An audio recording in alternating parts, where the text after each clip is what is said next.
Hey folks, we're right on the last stretch, and as we left off, we went to frame 40. So we know that our activity for what's new actually runs from frame 40 all the way until 80. So what I did was I actually went to the frame before frame 80. So I went to frame 79 and I went to insert, timeline, and I did a frame.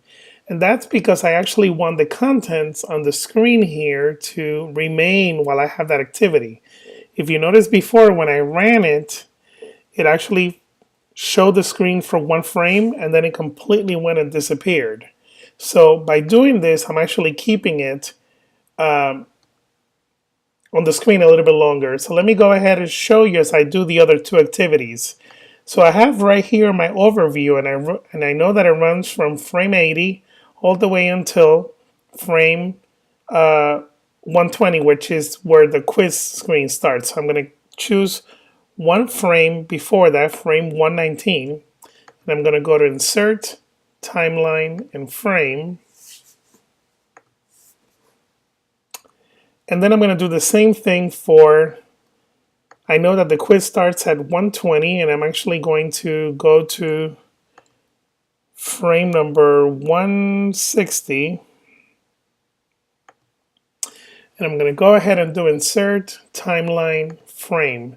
And that's so when I go back right now and I run this, you'll see how the screens actually stay a lot longer as I run through the activities. Of course, this is going to help us when we do our animation, which is what we're going to do right now. So let me go back and let me go to the What's New screen. And I talked before about being able to have an animation that indicated that it told my user where they're at. So I'm going to go ahead and click the movie clips that we made, and I'm going to drag it off stage. I actually don't want it on the stage yet because I'm animating it as it enters the stage. So I'm going to go ahead and right click it and do create motion tween. And you'll notice that it creates a new layer that has this little funny icon here that indicates that a tween is taking place. So I'm going to go ahead and I'm going to make the animation run for about, say, 15 frames or so. So I'm going to move my head right here to about frame 55 or so. And then what I'm going to do is I have my movie clip here selected, and what I'm going to do is that I'm going to drag it where I want it to be when the animation is over. And you'll notice that it creates this little path, which I'm actually going to bend because I actually want this to kind of enter in a kind of funky way. And I've effectively done my animation. So how do I know that this is going to work? Well, let's retrace it back and we can tell. When you hit play, you'll see it entering the screen. Folks, that takes care of the animation right there. If I wanted to, I can do it for the other ones. So let's go ahead and I want to standardize and make it for my next set of activities. So this is actually my overview screen, and I'm going to do this again. I'm going to take my movie clip that I did, and I have it right here. And the first thing that I'm going to do is I'm going to select it and right click it and do create motion tween. And then I'm going to go at about 15 frames or so, frame 95.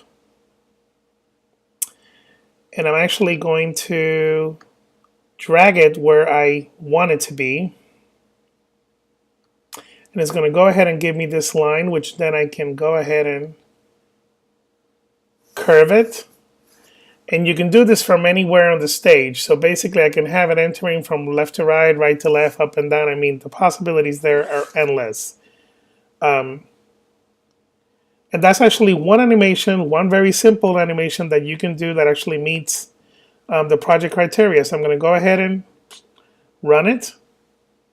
And of course, what it's doing is playing the screens in order all the way until the end. You'll notice that the last one, which says quiz, I did not make an animation, but that's because the project only requires you to do 2 animations. But we'll do something different. In project 3, we're going to enter some controls in there that are going to take place, that are going to be injected into our Flash, so our Flash file, so it actually waits for user input. Ideally, what we want to do is we want to go ahead and remain on here, which is our, well, I'm going to go ahead and just, yeah.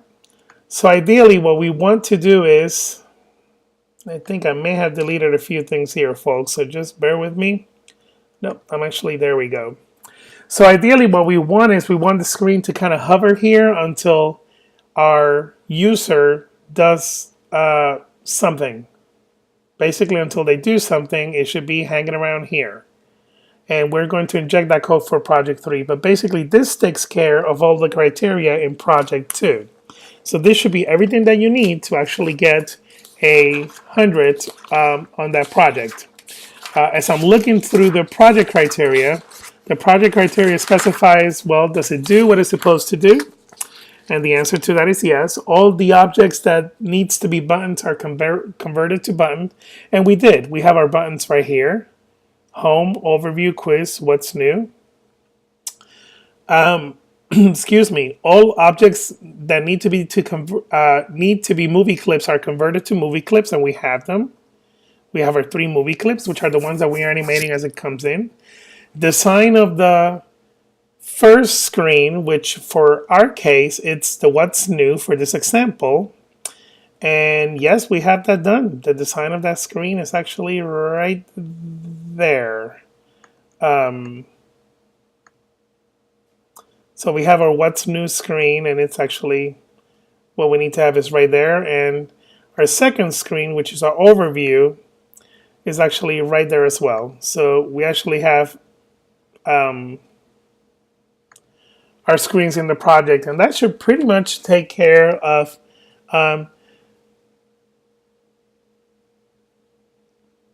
this project. The last part is, so we have the animation, and that's when we did the tweens, and that actually was the last part that we needed. So we have the design of the screen for the first activity, the design of the screen for the second, and we have the 2 animations entering.